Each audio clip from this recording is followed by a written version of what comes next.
¿Por qué una persona que come carne toda su vida puede ser más compasiva que un vegetariano estricto? Esta pregunta, que parece una paradoja, es precisamente la cuchilla afilada que rasga el velo de la ignorancia que cubre el corazón humano. En medio de este mundo turbulento y polvoriento, donde los seres humanos corren incansablemente tras valores tangibles, el acto de qué comer o qué beber se convierte de repente en una medida de la virtud, en un trono para que el ego reine con arrogancia. El universo es vasto, el cielo y la tierra no tienen favoritos, y ven a todas las cosas como simples objetos de la naturaleza. El flujo del tiempo transcurre de forma fría y cruel, arrastrando todas las vidas humanas hacia la vacuidad. En ese parpadeo de la eternidad, la humanidad se encadena a debates interminables sobre la comida y la bebida, creyendo que ese es el camino hacia la iluminación, sin darse cuenta de que ese mismo apego es el grillete más pesado que aprisiona el alma. El alimento, después de todo, es solo combustible para mantener la vida de este cuerpo físico-temporal. Pero cuando la mente es nublada por el dogma, se transforma en una religión extremista, un campo de batalla donde la compasión se mide por la cantidad de vegetales o carne que ingresan al cuerpo. Retrocediendo en la rueda de la historia, hace más de 2 milenios, cuando el Buda estaba en el mundo, el tema de la comida nunca fue el fin último de la liberación. La imagen de los monjes mendicantes, con la cabeza descubierta y los pies descalzos, sosteniendo un cuenco de limosnas en medio del caos del mundo, es el símbolo más majestuoso del desapego.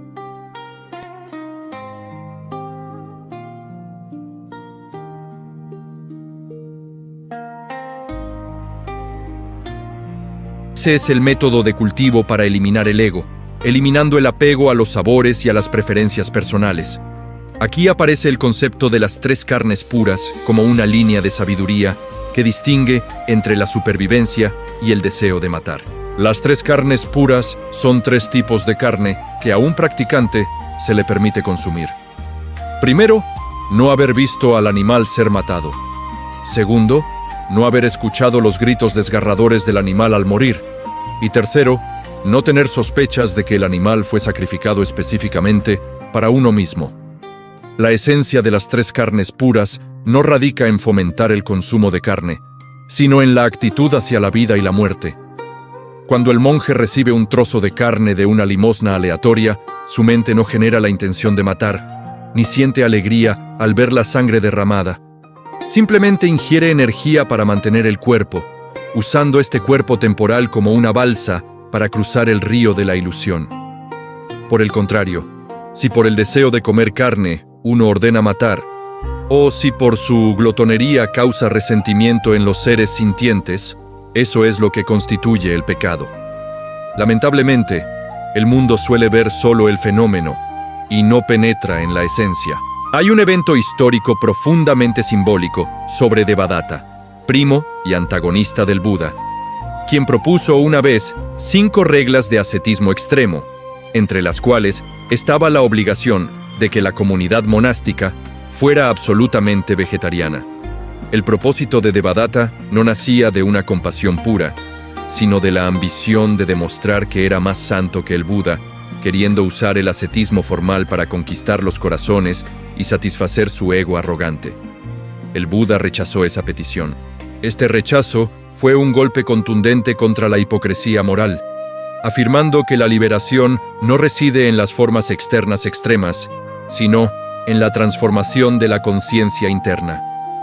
Ser vegetariano pero tener una mente estrecha y arrogante, usando los preceptos como un arma para juzgar a los demás, es como cocinar arena esperando que se convierta en arroz, pues nunca se logrará el éxito. Mirando hacia el mundo actual, una similitud estremecedora ocurre a diario en los foros y redes sociales.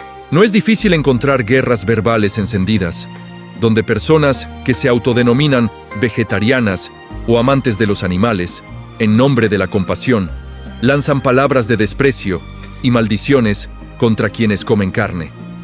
Se construyen a sí mismos un pedestal moral altísimo, parándose sobre él para mirar hacia abajo al resto de la humanidad con una mirada de lástima mezclada con desdén. Este fenómeno, analizado bajo el lente de la psicología conductual, Es la proyección del ego disfrazado bajo una capa de santidad. Cuando los seres humanos se sienten inseguros sobre su propio valor, necesitan aferrarse a una regla, un estilo de vida o un dogma para posicionarse y sentirse superiores al resto. El vegetarianismo, de ser un medio para cultivar la compasión, ha sido distorsionado en una medalla para presumir, en una herramienta para atacar a otros. La bondad en ese punto deja de ser bondad y se convierte en una espada afilada que, en nombre del amor, causa daño.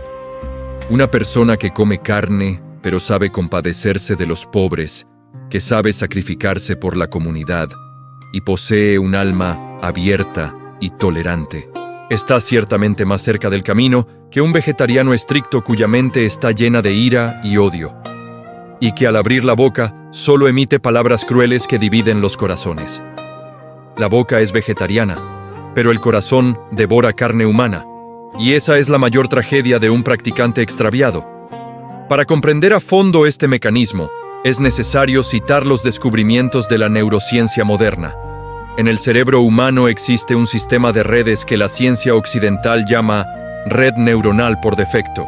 Esta es la región del cerebro que se activa intensamente cuando la persona no está enfocada en el mundo exterior, sino que divaga en pensamientos, recuerda el pasado, se preocupa por el futuro, y especialmente cuando piensa en sí misma.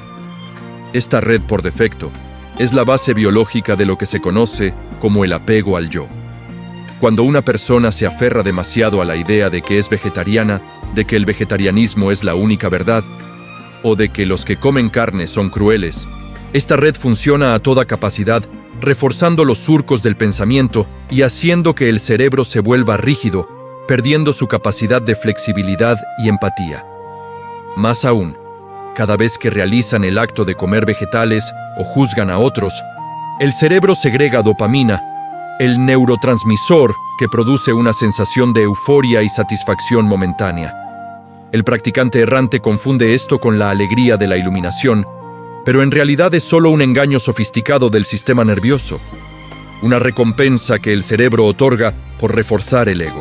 Se vuelven adictos a la sensación de ser una persona moral, adictos a los aplausos de sus correligionarios y adictos a rebajar a los demás para elevarse a sí mismos. Este mecanismo biológico explica por qué los extremistas suelen ser muy difíciles de cambiar. Su pensamiento ha quedado encuadrado en rutas neuronales intrincadas, alimentadas por la dopamina de la arrogancia. Ven el mundo a través de un prisma distorsionado, donde solo existen dos colores, blanco y negro, donde ellos tienen razón y los demás están equivocados. La tolerancia y la verdadera compasión no pueden germinar en la tierra árida del dogmatismo y el prejuicio. Sus mentes son como una casa abandonada con las puertas cerradas, donde la luz de la verdad no puede entrar y solo reina la oscuridad de la ignorancia. Existe un dicho antiguo que afirma que el camino que puede ser expresado no es el camino eterno. El camino que puede ser dicho, que puede ser encuadrado en reglas rígidas, ya no es el camino constante. La verdad no reside en el plato de comida, no reside en el vegetal ni en la carne, sino en el no apego. El no apego aquí no es una actitud de abandono o indiferencia hacia el mundo, sino un estado de conciencia de libertad, no ligada a ninguna forma externa. Ser vegetariano es bueno para cultivar la compasión, reducir el daño a otros seres y mantener la salud. Eso es innegable. Pero si uno se aferra al hecho de ser vegetariano para generar orgullo y despreciar a los demás, entonces ese bien se transforma instantáneamente en mal, en un obstáculo en el camino de la práctica. Por el contrario, si se come carne por las circunstancias o por la supervivencia, pero en el corazón siempre hay remordimiento y se reflexiona sobre el sacrificio del animal generando gratitud y el voto de vivir de manera digna, entonces ese alimento se convierte en un medio para educar el corazón. Los antiguos solían comparar la mente humana con el agua. El agua que fluye en una taza toma la forma de la taza.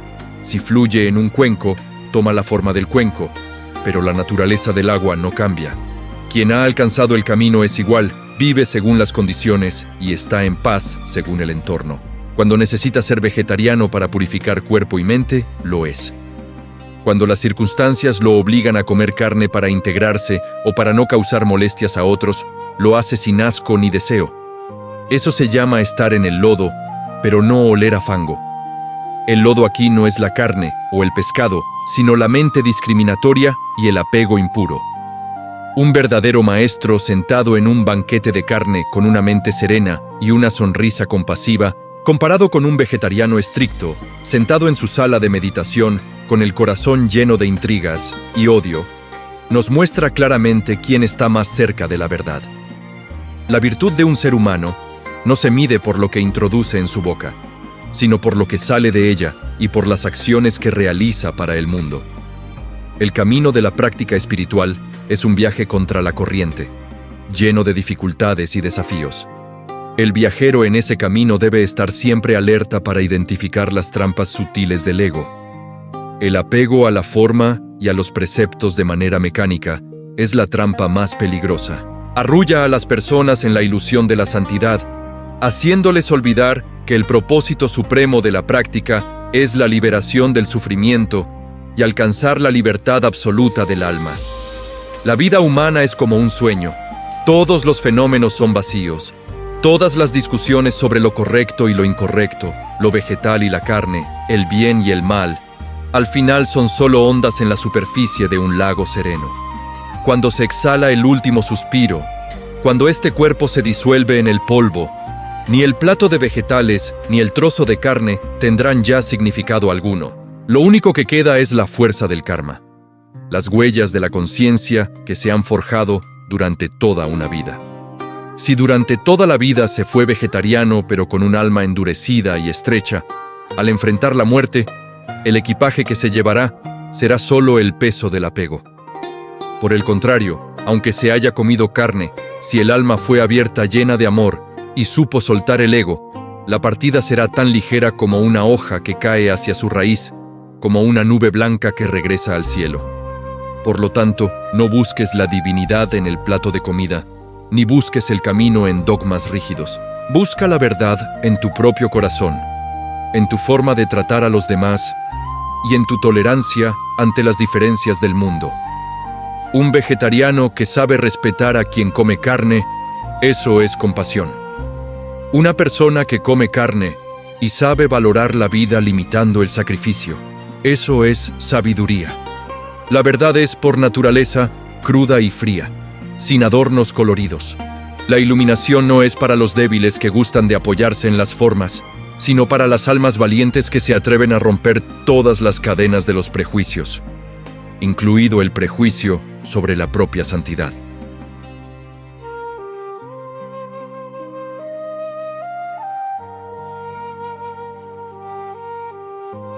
Quien comprende sonríe al ver las vicisitudes del mundo, viendo que todo es como nubes que pasan y agua que fluye. El río sigue corriendo, la montaña sigue en pie, y el corazón humano, si no se desata a sí mismo, permanecerá eternamente hundido en el mar del sufrimiento de las propias verdades que se ha dibujado. No preguntes qué comer para alcanzar la paz, pregunta cómo hacer para que el corazón ya no se manche con el polvo del mundo. Un solo pensamiento de desapego representa 10.000 vidas de libertad.